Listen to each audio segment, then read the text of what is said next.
दोस्तों नमस्कार। यह है मार्गदर्शन फॉर सिविल सर्विसेज। मैं अनुराग चौधरी।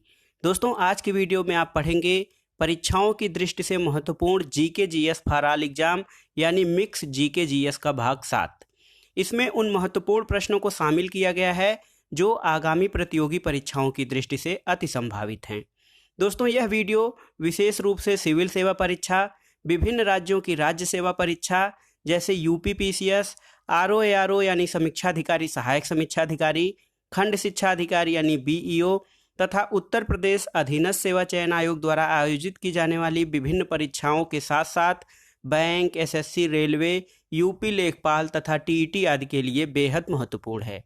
दोस्तों आप इसका पीडीएफ भी डाउनलोड कर सकते हैं, लिंक मैं डिस्क्रिप्शन बॉक्स में डाल दूंगा। तो आइए शुरू करते हैं आज का video, important GK GS for all exam part 7।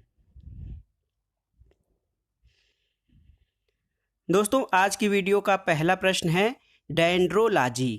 दोस्तों डेंड्रोलॉजी किसके अंतर्गत किसका अध्ययन किया जाता है? तो डेंड्रोलॉजी के अंतर्गत झाड़ियों का अध्ययन किया जाता है। दोस्तों बहुत ही महत्वपूर्ण है डेंड्रोलॉजी। डेंड्रोलॉजी के अंतर्गत वनस्पति विज्ञान की ये एक शाखा है जिसके अंतर्गत झाड़ियों का अध्ययन किया जाता है। अगला प्रश्न है पौधों में कौन सा सूक्ष्म पोषक तत्व नाइट्रोजनेज द्वारा नाइट्रोजन स्थिरीकरण में सहायक होता है? तो ये एक सूक्ष्म पोषक तत्व है जो कि नाइट्रोजन स्थिरीकरण में सहायक तत्व का कार्य करता है, वो है मॉलिब्डेनम।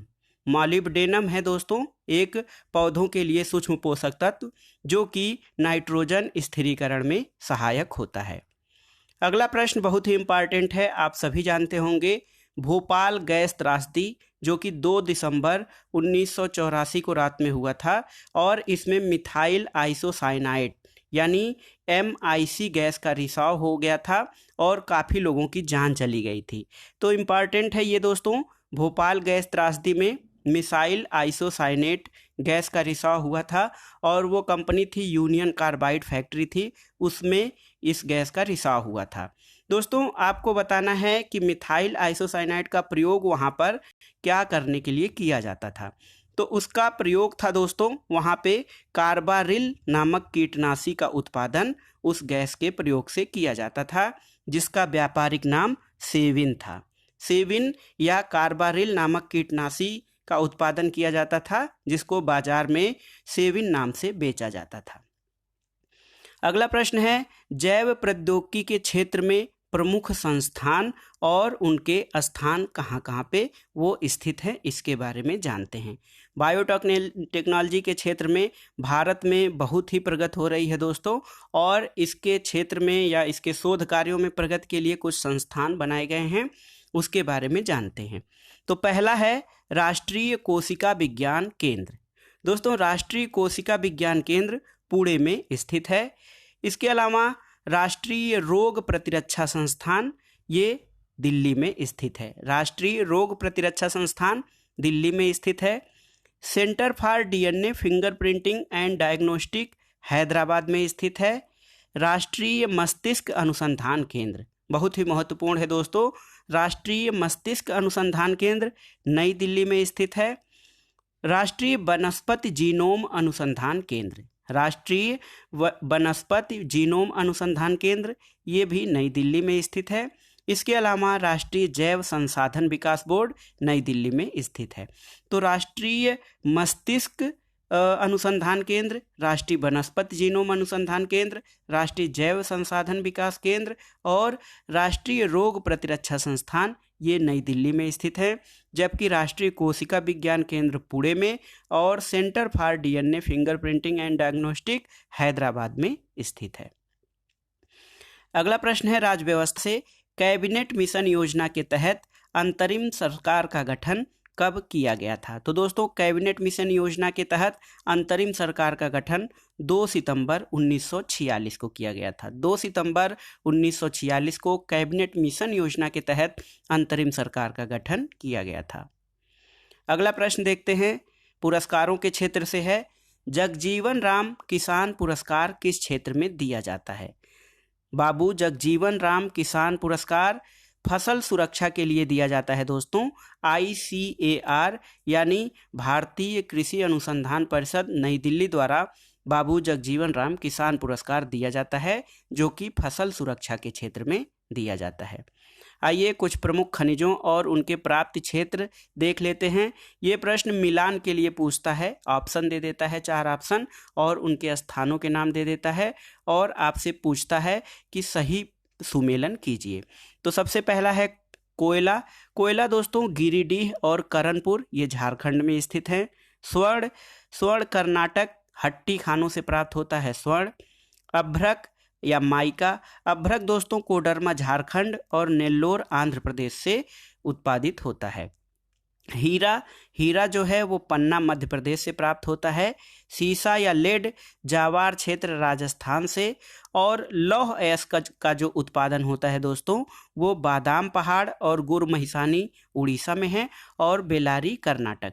तो ऐसे आपसे राज्य नहीं पूछता है, छोटे छोटे जगहों के नाम पूछ लेता है खनिजों और उसके उत्पादन क्षेत्रों से संबंधित। तो आपको इस ढंग से याद रखना है कि गिरिडीह झारखंड में है, करनपुर झारखंड में है कोयला उत्पादन के लिए। स्वर्ण उत्पादन के लिए हट्टी है, हट्टी क्षेत्र कर्नाटक में है। अभ्रक उत्पादन के लिए कोडरमा और नेल्लोर है, कोडरमा झारखंड में, नेल्लोर आंध्र प्रदेश में है। हीरा पन्ना से प्राप्त किया जाता है जो मध्य प्रदेश में है। सीसा जावार क्षेत्र राजस्थान से। और लौह अयस्क बादाम पहाड़ और गुरमहिसानी पहाड़ियों से उड़ीसा में है ये, और बेलारी कर्नाटक में स्थित है। अगला देखते हैं, प्रायद्वीपीय भारत की सबसे लंबी नदी कौन सी है? भूगोल से संबंधित है दोस्तों। प्रायद्वीपीय भारत की सबसे लंबी नदी गोदावरी है, जिसे दक्षिण की गंगा भी कहा जाता है। इंपॉर्टेंट है, प्रायद्वीपीय भारत की सबसे लंबी नदी गोदावरी है, इसे दक्षिण की गंगा भी कहा जाता है। एक प्रश्न है, समाचारों में रहने वाला विदर्भ प्रदेश, जहां पर सूखे के कारण किसानों द्वारा आत्महत्या की खबरें आती रहती हैं। तो दोस्तों विदर्भ प्रदेश किस राज्य का भाग है? विदर्भ प्रदेश अत्यंत सूखाग्रस्त भाग है, किसानों का प्रदेश है विदर्भ प्रदेश। ये किस राज्य का भाग है? तो विदर्भ प्रदेश दोस्तों महाराष्ट्र का भाग है। अगला प्रश्न है राष्ट्रीय आंदोलन से संबंधित, नेहरू एक राष्ट्रभक्त हैं जबकि जिन्ना एक राजनीतिज्ञ, किसने कहा था? मोहम्मद इकबाल का कथन है दोस्तों कि नेहरू एक राष्ट्रभक्त हैं जबकि जिन्ना एक राजनीतिज्ञ। अब आइए देख लेते हैं प्रमुख राष्ट्रवादी पुस्तकें और उनके लेखक। तो पहला है इंडियाज स्ट्रगल फॉर इंडिपेंडेंस, ये बिपिन चंद्र की बुक है दोस्तों। India's struggle for independence, Bharat का स्वतंत्रता संग्राम या भारत का स्वतंत्रता संघर्ष, ये बिपिन चंद्र की बुक है। एक बुक है संघर्ष की ओर और दूसरा है प्रिजन डायरी। संघर्ष की ओर और प्रिजन डायरी पुस्तक के लेखक जयप्रकाश नारायण हैं। सर्वोदय आंदोलन के प्रारंभकर्ता जयप्रकाश नारायण, ये संघर्ष की बुक और प्रिजन डायरी इनकी प्रसिद्ध पुस्तकें हैं। एक इम्पॉर्टेंट बुक है दोस्तों, कई बार परीक्षाओं में पूछा है, guilty man of India's partition. Guilty man of India's partition Ram Manohar Lohia द्वारा लिखी गई पुस्तक है। और जिन्ना पे आधारित एक बुक है दोस्तों, the man who divided India, ये जिन्ना के विशेष संदर्भ में लिखी गई है। The man who divided India, इस पुस्तक के लेखक डॉक्टर रफीक जकारिया हैं। तो इम्पॉर्टेंट हैं, तैयार कर लीजिएगा। India's struggle for independence Bipin Chandra की बुक है। संघर्ष की ओर और प्रिजन डायरी जयप्रकाश नारायण द्वारा लिखी गई हैं। Guilty man of India's partition doctor Ram Manohar Lohia द्वारा लिखा गया है। और जिन्ना के ऊपर आधारित the man who divided India, ये रफीक जकारिया द्वारा लिखित पुस्तक है। अब आइए देखते हैं अगला प्रश्न, मणिकर्ण जो कि हिमाचल प्रदेश में है और लद्दाख की पूगा घाटी, मणिकर्ण है दोस्तों, मणिकर्ण और लद्दाख की पूगा घाटी किस लिए प्रसिद्ध है? तो ये भूतापी ऊर्जा यानी जियोथर्मल एनर्जी के लिए हिमाचल प्रदेश में मणिकर्ण और लद्दाख की पूगा घाटी जानी जाती है। अगला प्रश्न है, इंपॉर्टेंट है, परमाणु विस्फोट के बाद निकली ऊर्जा की मात्रा को क्या कहा जाता है? बहुत ही इंपॉर्टेंट है दोस्तों, कोई भी परमाणु विस्फोट होता है तो बहुत अधिक मात्रा में ऊर्जा निष्पादित होती है।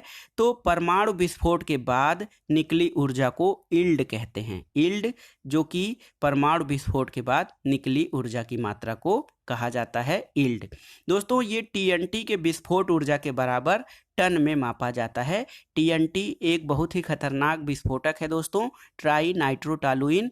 ये बहुत ही खतरनाक विस्फोटक होता है और टीएनटी के विस्फोट ऊर्जा के बराबर टन में परमाणु विस्फोट से निकली ऊर्जा की मात्रा को नापा जाता है, जिसे यील्ड कहा जाता है।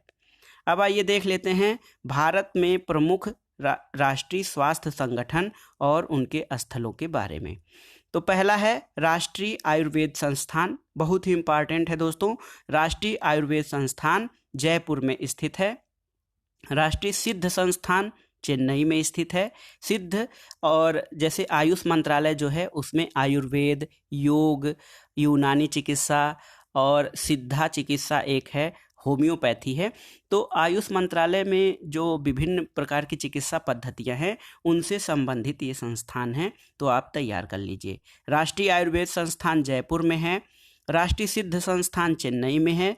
राष्ट्रीय यूनानी संस्थान दोस्तों बंगलुरु में स्थित है। इसके अलावा नेचुरल जो चिकित्सा है, प्राकृतिक चिकित्सा जिसे कहते हैं नेचुरोपैथी, तो राष्ट्रीय प्राकृतिक चिकित्सा संस्थान पुणे में स्थित है दोस्तों। और राष्ट्रीय राष्ट्रीय होम्योपैथी संस्थान आप जानते हैं कोलकाता में है। और योग का मोरारजी देसाई राष्ट्रीय योग संस्थान नई दिल्ली में स्थित है। तो ये भारत के प्रमुख राष्ट्रीय स्वास्थ्य संस्थान हैं। राष्ट्रीय आयुर्वेद संस्थान जयपुर में, राष्ट्रीय सिद्ध संस्थान चेन्नई में, राष्ट्रीय यूनानी संस्थान बंगलुरु में। इसके अलावा राष्ट्रीय प्राकृतिक चिकित्सा संस्थान पुणे में, राष्ट्रीय होम्योपैथी संस्थान कोलकाता में और मोरारजी देसाई राष्ट्रीय योग संस्थान नई दिल्ली में स्थित है। अगला है दोस्तों अर्थव्यवस्था से संबंधित विदेशी मुद्रा प्रबंधन कानून फेमा कब पारित किया गया था? तो वर्ष 1999 में विदेशी मुद्रा प्रबंधन कानून पारित किया गया था। एक पुस्तक है बहुत ही महत्वपूर्ण, the grand design. The grand design दोस्तों ब्रह्मांड की रचना और उसके थ्योरी से संबंधित पुस्तक है। द ग्रैंड डिजाइन, इस पुस्तक के लेखक स्टीफन हॉकिंग हैं। तो स्टीफन हॉकिंग हैं दोस्तों द ग्रैंड डिजाइन पुस्तक के लेखक। आप इनकी एक बुक के बारे में जानते होंगे जो बेस्ट सेलर में आती है, a brief history of time, समय का संक्षिप्त इतिहास, a brief history of time. Stephen Hawking Britain के प्रमुख अंतरिक्ष शास्त्री और भौतिक शास्त्री हैं ये दोस्तों, आप जानते हैं इनके बारे में। मोटर न्यूरॉन बीमारी से पीड़ित रहे और इनकी मृत्यु हो गई है। तो द ग्रैंड डिजाइन पुस्तक ब्रह्मांड की रचना से संबंधित सिद्धांतों का प्रतिपादन इसमें किया गया है। ये स्टीफन हॉकिंग द्वारा लिखी गई पुस्तक है। एक पुस्तक जो बहुत ही प्रचलित है, a brief history of time, इसके बारे में आप पहले से जानते हैं। अगला प्रश्न और इस वीडियो का आखिरी प्रश्न, भारत का पहला समुद्री विश्वविद्यालय भारतीय समुद्र विश्वविद्यालय।